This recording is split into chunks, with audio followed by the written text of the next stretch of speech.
Finally, Eliud Kipchoge has spoken.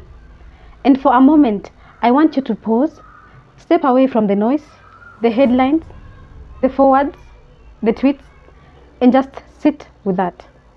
Because what we have witnessed over the past few months isn't just a controversy. It is something deeper.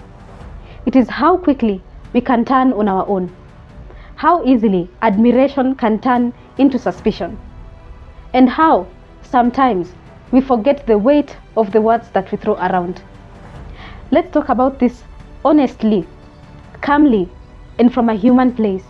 Because beyond the records, beyond the medals, beyond the global recognition, Eliud Kipchoge is still a human being.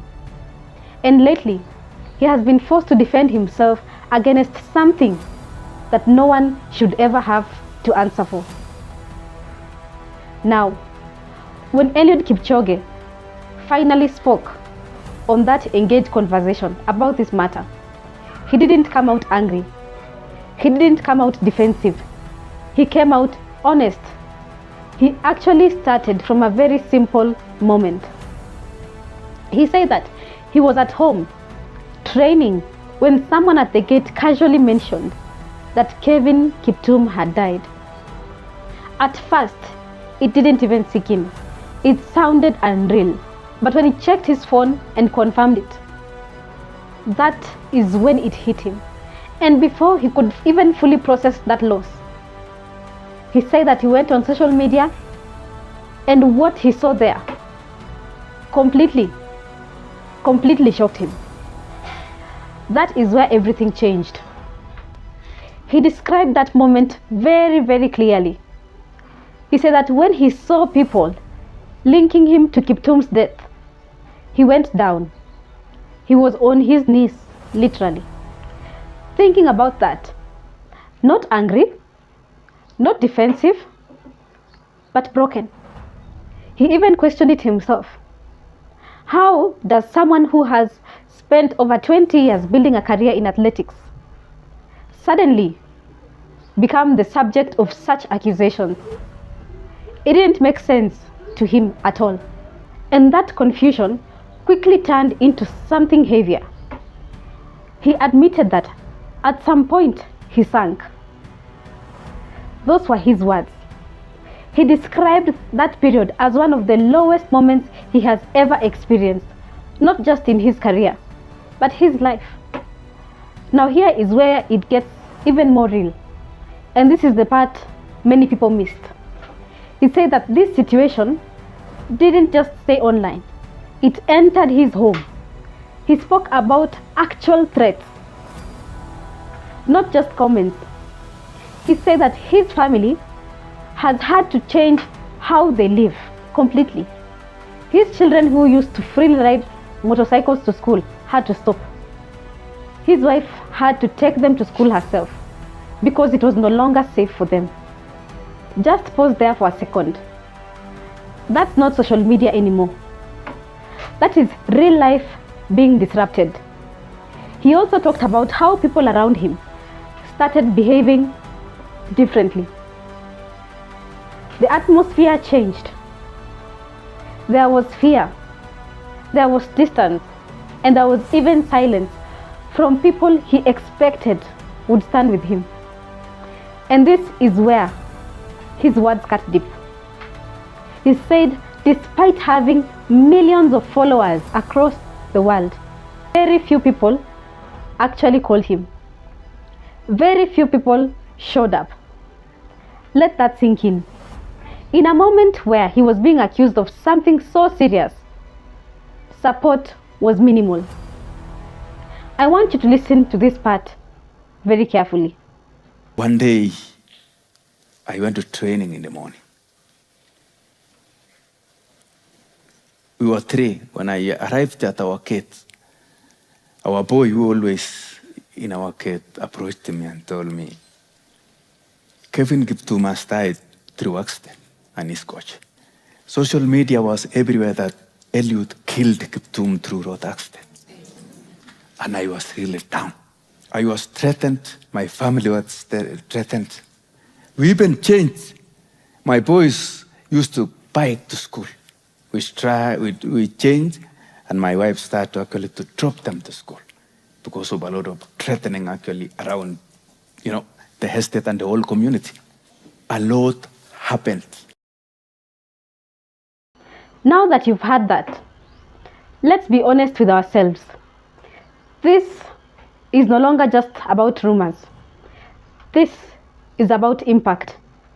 Because from his own words, you can see clearly that this affected his mental state, his peace, and most painfully, his family. And still, even after all that, he didn't come out attacking anyone or defending himself.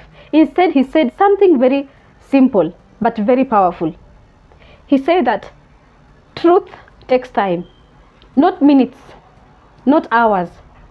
Sometimes it could take even years. And that tells you the kind of mindset he chose to hold on to in the middle of all this. He also mentioned something else that grounded him: his family. And even a call from his mother, reminding him that these things shall pass. Now let's put ourselves in his shoes for a second. Imagine dedicating your whole life to discipline, to excellence, to representing your own country with dignity. Imagine building a legacy that has inspired millions across the world. And then suddenly, your name is dragged into something dark, something painful, and something completely unproven, but loud enough to stick. That's not just pressure. That is emotional warfare. And what's even more uncomfortable to admit is this: a lot of noise didn't come from outside. It came from home. While the rest of the world continues to celebrate Eliud Kipchoge, continues to see him as a symbol of resilience and greatness, back here in his own home backyard, the tone shifted. And that contrast matters because it forces us to ask a very uncomfortable question. Why are we sometimes quicker to tear down our own than to protect them? This is a man who has carried the Kenyan flag on the global stage with unmatched consistency. From breaking barriers people thought were impossible to redefining human endurance. Eliud has not just won races, he has made us proud consistently for years. And yet, in one moment of controversy, all of that was pushed aside. Now let's be clear, this is not about shutting down questions. It is about how we ask them. Because there is a difference between seeking truth and spreading harm. There is a difference between accountability and assumption. And from his own words, we can see the cost of crossing that line.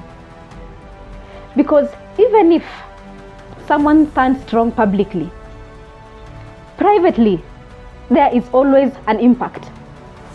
Families are affected. Children are affected. Lives have been disrupted. So here is where we need to shift. Instead of asking only, what if it's true? We must also ask, what if it's not? What if we are putting an innocent man and his family through unnecessary suffering? What if we are damaging a legacy that took decades to build? Because reputation doesn't fully recover once doubt is planted. And that's why sensitivity matters. That's why responsibility matters.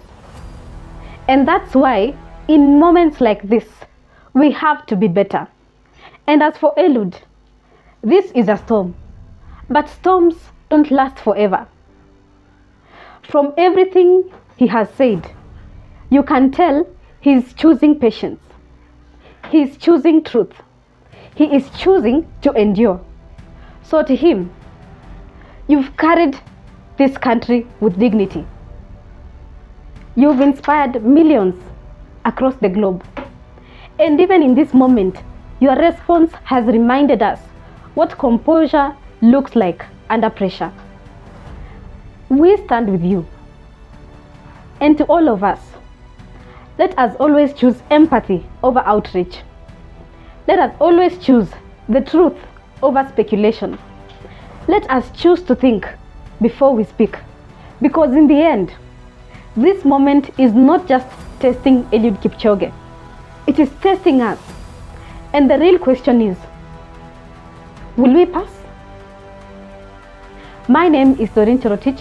I am a political analyst and a governance expert. Follow me across all my channels, that is Facebook, YouTube, and TikTok. Until the next video, see you and bye.